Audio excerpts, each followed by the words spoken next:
Thank you for the introduction.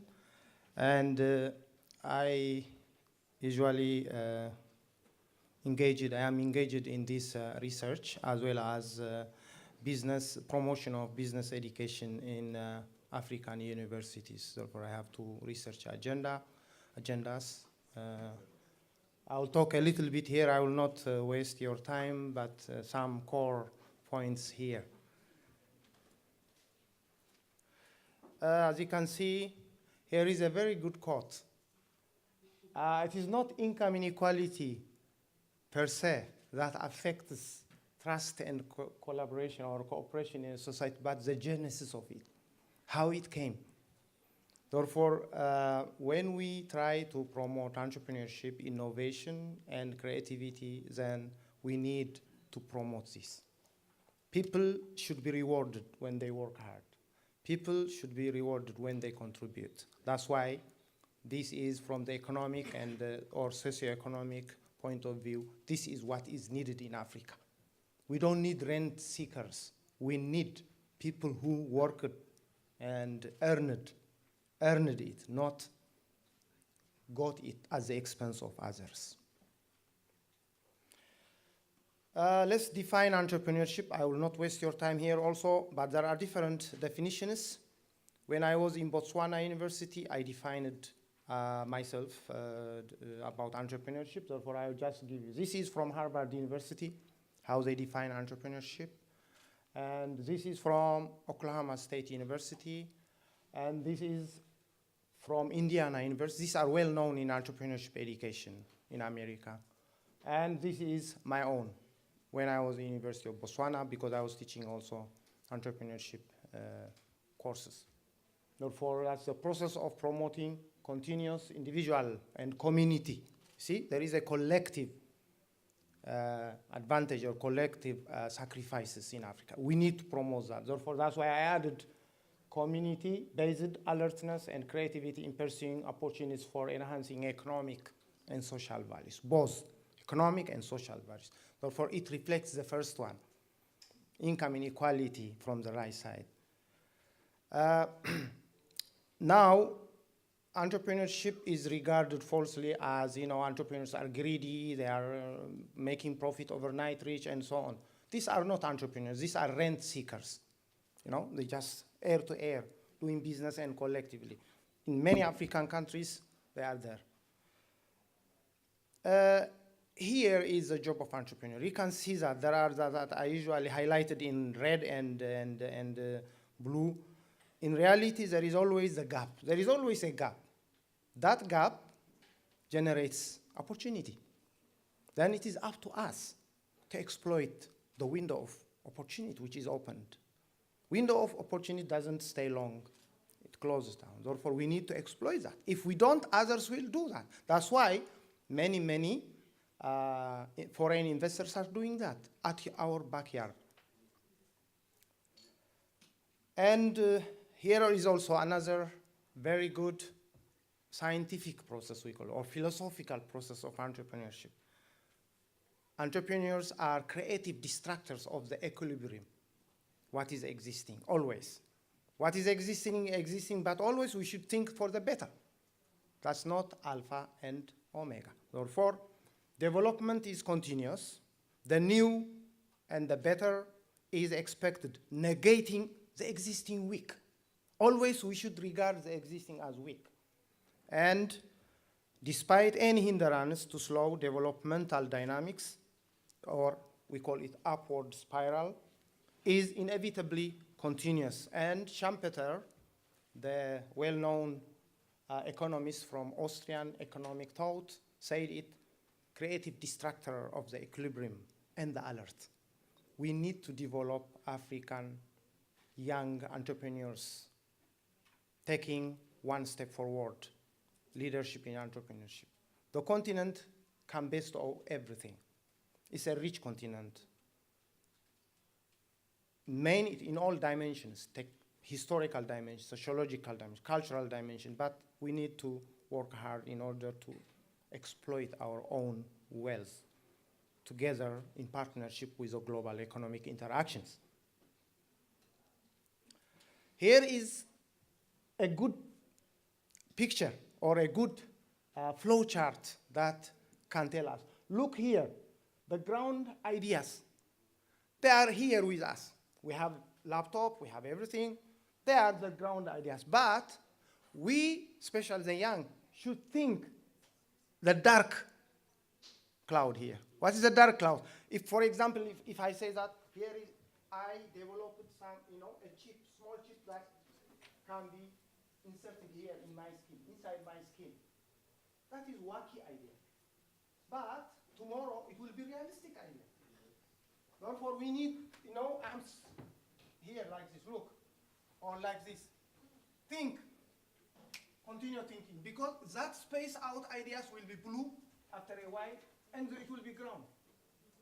Therefore, this is what we need always to teach and train our young Africans, of course, global young people, to have this future leadership. That is the job of entrepreneur, or entrepreneurs, or genuine entrepreneurs.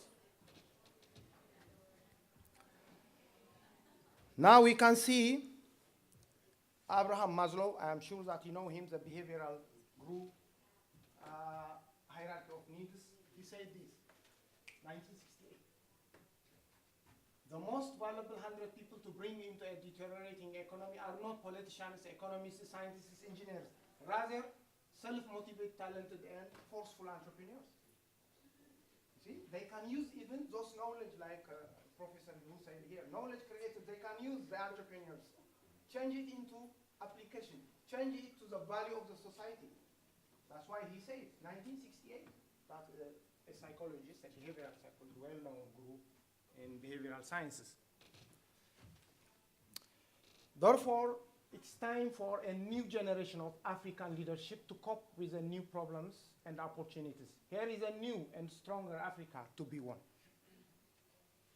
Therefore, this is that we need, all countries should popularize and promote entrepreneurship from its genuine definition point of view and purpose or objective. Now, let us see the contribution of entrepreneurship beyond the fence. Avoid negative perception, I already said it. Creating material wealth is only one expression of entrepreneurship. But entrepreneurship is not a business, rather it is an attitude to engage the world. Therefore, we need to divert, we need to train young African students to think in this way.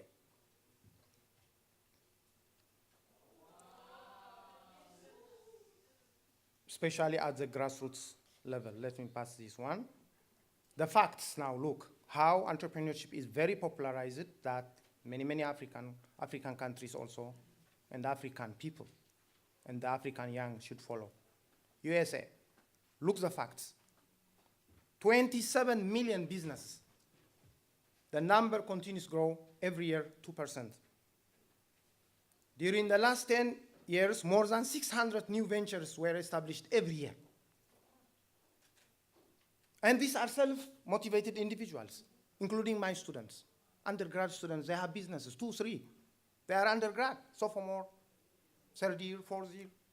But they have businesses. Why? Because of that kind of upbringing and development, personal development. They are easily entered into forceful activity. 75% of high school students want one day to have their own business, their own venture. These are hard facts that just extracted from research findings. 15% of the fastest growing new firms, the so-called gazelles, accounted for 94% of the net job creation in America, in the United States. Why? Because they were established by the best dynamic people. They had a vision, a dream, and they applied it. I can have, you can have, but the secret is its determination, dedication, and application. We need to teach our young African students this kind of problem solving, entrepreneurial initiatives, and scientific thinking, and networking and information. These are the tools that we need to succeed and confront the real world problem. Then we can say then we can contribute to our countries, to the continent, and to the global economy. If you really see those very, very popular entrepreneurs like Bill Gates or Steve Jobs or many others, they just started from humble beginning. Yeah, the only thing that they were determined, dedicated, and they managed it. Now look, every one of us have Microsoft products, including software. It helps the world, productivity. It's not only profit making, it is contribution to the better world. Economical, technological, social, cultural. We are connected, therefore, in all dimensions of human life. Let's go to the European community. More than 90% of the 22 million businesses are small and medium enterprises, owned and managed by innovative entrepreneurs. Now, let's come to our developing countries or African countries. We need to have genuine African entrepreneurs, not rent seekers. What we know as the people are, many of them are rent seekers. They want to make money. It's rent seeking. It's nothing. It's not productive way of doing things. And if we have more and more genuine African entrepreneurs, they can play an important role. In what? Number one, poverty. They can send poverty into museum. It's possible. Africa together, 30 million square kilometers. United States, Canada, and China together, Africa is bigger. Technology, look now, we have a Sahara Desert. Now there are already from University of Arizona, from Massachusetts Institute of Technology, and from Purdue University, they are developed, and University of California, Davis, they developed plants can be watered by brine water, seawater, endless resources. Therefore, we can cultivate this kind of in the Sahara Desert. Therefore, everything is now due to technology is beneficial. It's not useless. Therefore, this is what is expecting for the African continent in the 21st century. Therefore, all this mass employment generation, sustainable development, innovation and creativity, including at grassroots level. We need to disseminate entrepreneurship, innovation, creativity at the grassroots level. Every African village, they are very clever. Like this one, like this one. A farmer, a typical African farmer knows when it will rain by checking it. Meteorologists make 50% probability. An African, 50% wrong, but an African farmer, by touching and checking the weather, you see, the air, they can tell that, tomorrow it will rain. Yeah. You know that this one now, definitely. Therefore, this is what we need, this type of thinking, what we need in Africa. Okay. The power of entrepreneurship, there is here, be serious at the bottom of the pyramid. At the bottom of the pyramid. If we use the power of entrepreneurship, and we can marginalize poverty. If we marginalize poverty, we will gain all the pride, all the wealth, all the education, everything. We will not talk about problems in Africa. We will talk about development, not problem solving, not hunger, not disease, no. But there is marginalization of poverty. Poverty is the biggest enemy in the African continent. Therefore, we need to do whatever necessary. And here is the role of entrepreneurship, innovation, and creativity. Here is the pyramid. You know that the bottom of the pyramid. 500 million people get more than 20,000. I am one of them. And 2 billion people just between 3,000 to 100. This is old data, by the way, now maybe changing. 3,260 up to 20,000. And the rest, 4 billion people, including 1 billion from Africa, are living as a survival economy. We need to improve that by making those 4 billion people productive consumers, productive entrepreneurs. Let's give them a chance. How? Why? We need to deal with the how and whys of involving them in the productive socio-economic activities of each country, grassroots level. Here is Cape Town, South Africa. I'm sure that who is coming from South Africa here. This is Cape Town, a nice city. Nice city. There are entrepreneurs there. They built this. There are also entrepreneurs here in Soweto Township, still in the same country. Yeah. Look, there are entrepreneurs. If we give to these people the opportunity, they will change it into Cape Town. No doubt. It's the human asset, which is most important for development. Look, this country, it is only 348,000 square kilometers. It's a small country, carrying 80 million people. It is the human ingenuity, the human quality which brings all this. It's not the resources and so on. Yeah, okay. I will finish. Don't worry. Here is also another entrepreneur in Ethiopia. A happy lady, she is laughing. Today, small, tomorrow will be big, no doubt. Here is also another entrepreneur, Bill Gates. Her condition and his condition. He was the same. He was working in a garage with 24,000. The same condition as hers. But if you don't give up, if you work hard, if you collaborate, dream can be true, can be achieved. Look this. This is former President Bush. Visited Tanzania, Ghana, and others.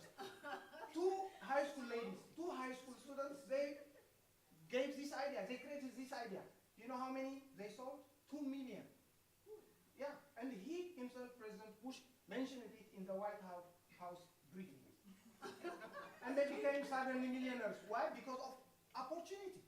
They created this, and they sold it. And in fact, that's why I also copied it from the White House website. And he proudly gave a speech about this.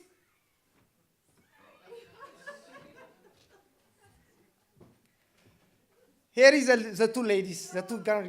They are high school students. Yeah. You need to give them hand.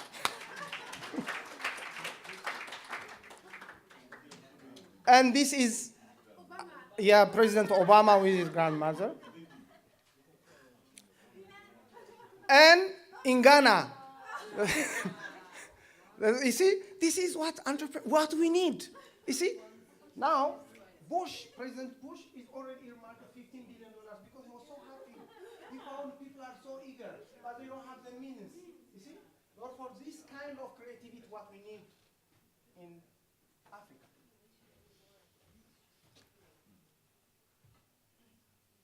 This is a Nigerian farmer. He's already connected 700 million cell phones in Africa.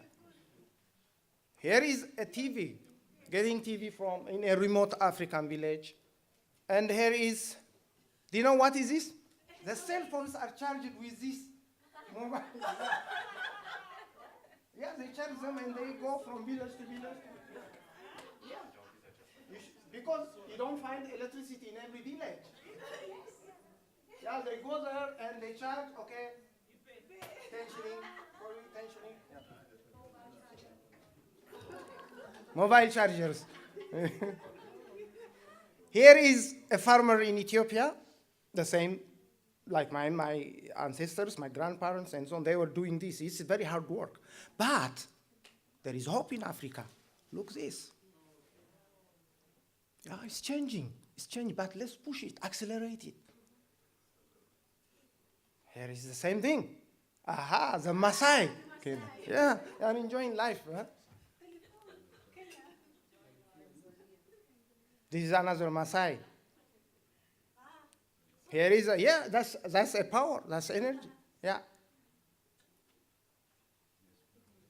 This lady, it is in South Africa. Is speaking with her husband. The husband is working in the field. You remember that maybe as my 30 years ago, I was experiencing, when I go to village, and then people, if they want to unwind, then oh, hello, how are. Now there is no more. You just connect.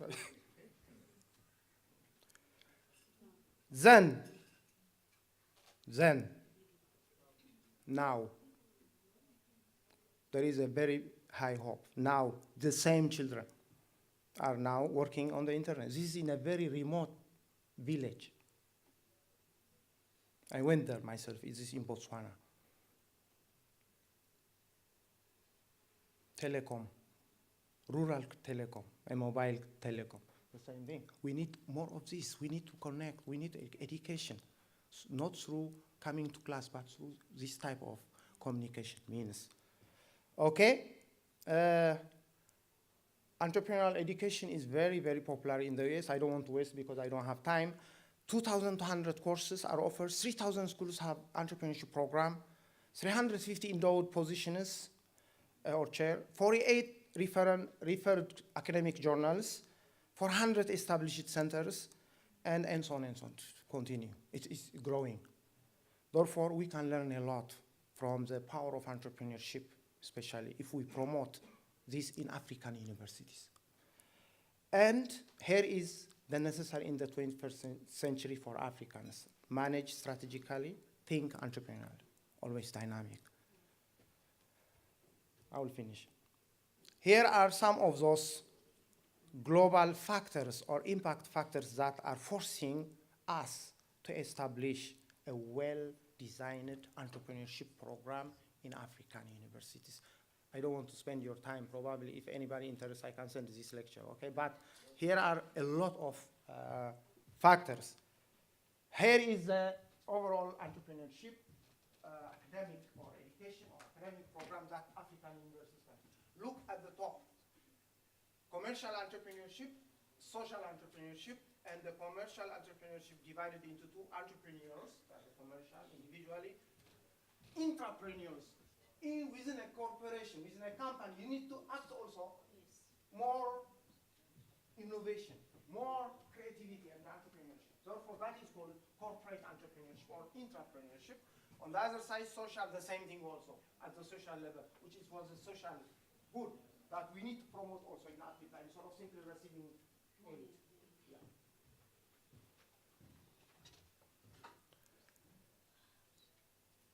Okay. African universities need to focus on three major issues in entrepreneurship. The first one, educating the young and the people at grassroots level. Then the second one, outreach activities to the community. Not only limiting it at campus or at universities, but disseminate it to the grassroots level. And we need also to conduct research. Therefore, all these are the courses that can be introduced in African universities, and I wrote about this one a lot, about the whys and hows of it and the objective. Then there are also here interdisciplinary research in entrepreneurship, and I think there are here programs at university level and even at the community level. Therefore, we can disseminate also entrepreneurship at the grassroots level, to the bulk of the population in both urban and rural areas. And here, I don't want to speak so about this. This is too complicated. Therefore, let me finish with this kind of, you see, and entrepreneurship is not only business. All chemistry, biology, natural science, social science, everyone can learn. Like the professor who gave a lecture, he was talking about entrepreneurship. Therefore, in the same way, African universities should establish entrepreneurship program that will provide service to all fields, because opportunity, innovation is in all fields.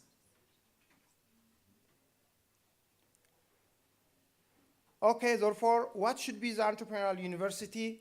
There are here a very good factors or impact factors that African universities need to at least them, adjust to their objective reality, and then implement them. Therefore, I usually have a lot of proposals or discussions on them. This century must be African century. Let us work on that. Thank you.